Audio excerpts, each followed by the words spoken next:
আমার প্রিয়া ছিল প্রতারক, তার দেয়া সকল বাধা মরে গেছে, রয়ে গেছে দেয়া ঘড়ি। দুটো হাত দুটো ঘড়ি, তাই দুই হাতেই পড়ি। দুই হাতে দুই ঘড়ি কেন আসলে আরশ খানের? এটা কি আসলে একটা লন্ডন টাইম একটা বাংলা টাইম নাকি আসলে কি কারণ? না কিছুই না, মানে হাত দুইটা তো, একটাতে পড়ি আরেকটাতে মানে অনেক আগে থেকেই পড়ি আমি। হ্যাঁ, আমি তো ধরেন এই প্রশ্ন থেকে বাঁচার জন্য একটা কবিতাও লিখে ফেলেছি। এটা হচ্ছে জেল থেকে বলছি। আমার প্রিয়া ছিল প্রতারক, তার দেয়া সকল বাধা মরে গেছে, রয়ে গেছে দেয়া ঘড়ি।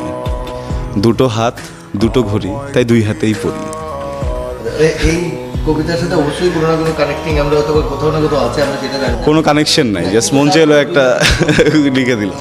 তারপর দুই হাতে দুটো ঘড়ি, হ্যাঁ, দুই হাতে দুটো ঘড়ি। কোনো উদ্দেশ্য ছাড়া অবশ্যই পড়েন না, সেই উদ্দেশ্য সফল হোক। আমি আসলে ম্যারাডোনার ফ্যান, ডিয়েগো ম্যারাডোনা। হ্যাঁ, উনি দুই হাতে দুই ঘড়ি পড়তেন।